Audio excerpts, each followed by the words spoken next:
Najee Harris talking about the declining value of running back, something we talked about last week during our show, Ike, when we were in the flesh. And it was something when we were discussing Dalvin Cook's release, and I kind of came to the conclusion where the NFL is devaluing pretty much every other position other than quarterback right now. This to me comes as no surprise considering Cook is out on the street. Zeke Elliott is still a free agent at the time of this recording on Friday, June the 23rd. Right. Najee Harris has 2 more years on his rookie deal than the Steelers can decide on the 5th-year option.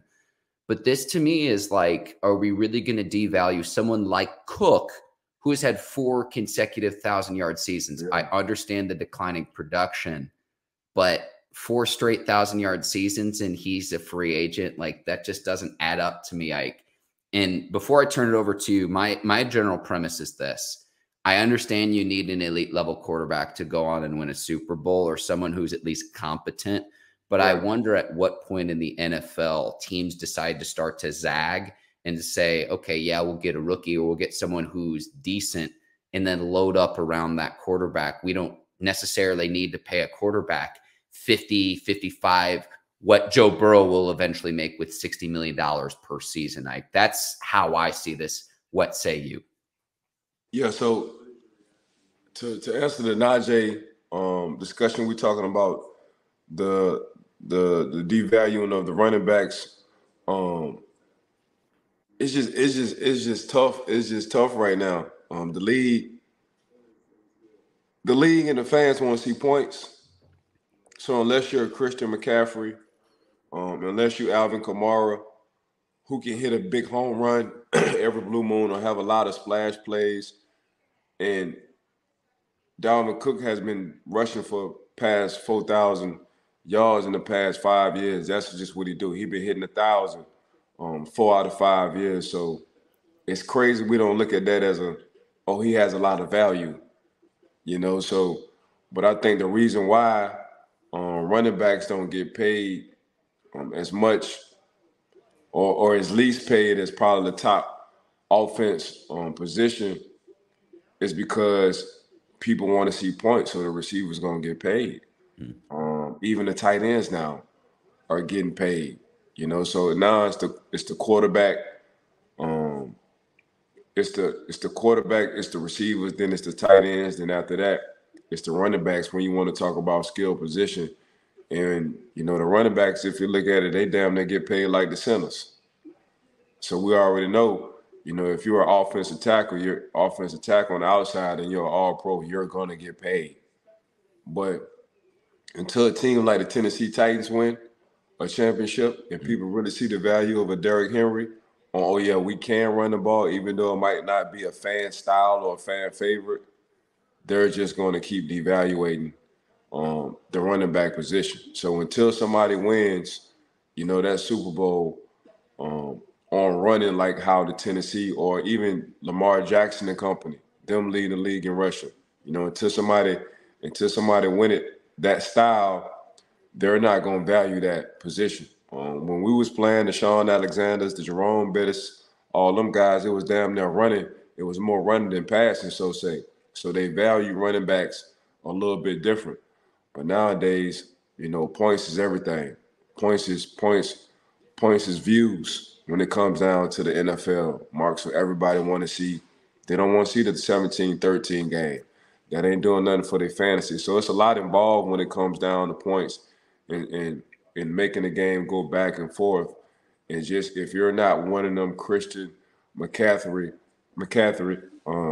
and Alvin Kamara kind of style running back who can hit a home run whenever they want to, you ain't going to be looked at as value like the top echelon of them guys. Saquon Barkley, he ready to get paid right now. We already know Saquon damn near 60% of the Giants offense. Even Josh Jacobs, he's ready to get paid right now. So they just sitting and waiting to pay these guys. And we talking about all pro running backs right here. So we shall see. There's some guys out there. Dalvin Cook, he out there free agency.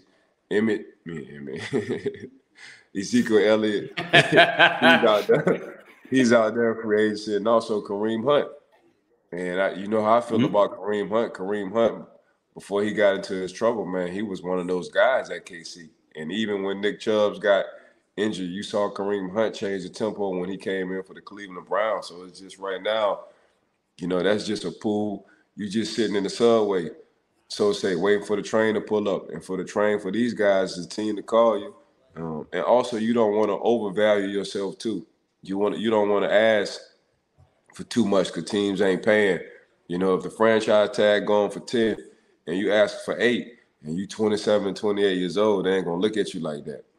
Just look at what they're doing with the guys in their prime right now. So the declining value of the running backs until a team actually get there by that style of play, I just think personally, Mark, they're not gonna value that running back position like that. Let me take this in a little bit of a different direction, Ike.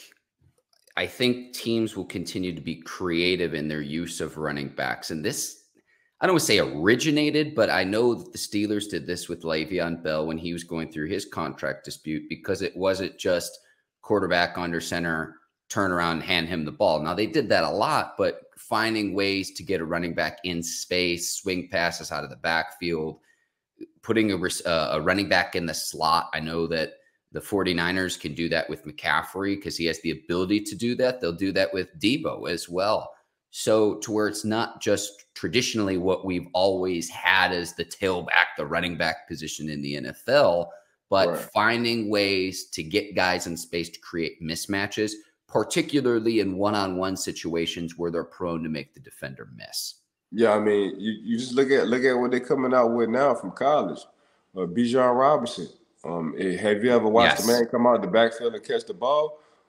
Gill from Detroit, from Alabama. Have you ever watched a man come out the backfield and catch the ball? So you got to be like one of those top guys that you ain't got to sit in the I formation and sit behind the quarterback. I can actually motion you out, and you're going to give an outside linebacker or a safety hell out and catch this ball, whether it's an angle route or whichever route I give you, depending on the coverage. And not too many running backs like that. So the traditional running back is going out of style. Until like I say, the Derrick Henrys, the Najees, until them guys, and Najee come out the backfield and catch the ball. He has good hands. And he's sitting at 6'3.5", 240, 245. So until a dot running back, and what I mean by a dot running back, a running back who sits behind the quarterback and call Holmes, wins like a Derrick Henry, and they wind up winning, then they'll start valuing. I think, my personal opinion, running backs like that. But until then, they're gonna stay on a decline in value. Kind of like in basketball where they've got the 3-and-D wings, they run a 5-out. There's versatility, there's switchability in basketball. I think we're going to move in the same way with skill position players in football, to where you have to have the ability to run with the ball out of the backfield. You have to have the ability to catch passes, to run crisp routes. I don't think where it's just like, oh, he's a receiver, he's a running back. I think all of that's going to be eventually blend. And if you could find someone that could do it all, almost like the Walter Payton style, Ike, to get as many players like that on a single offense, I only think increases the value in what you can do offensively to try to score as many points as possible. And one other thing too, I think eventually we could see is, and with the RPOs, with the read option plays, I think the next iteration of that, Ike, and this would only be a handful of times a game, would be to incorporate more of like hook and lateral styles, elements to an offense, when you can manipulate a defense, know what it's going to do in advance, have skilled enough players out there on the field to say, hey, they're going to over pursue this player. We can flip it to another guy and he's off for a touchdown. I think that's the next iteration of offense that we haven't seen yet, but it's coming due to the versatility of the types of prospects that are coming into the league. Just my opinion, though, Ike. Gotcha. I like that.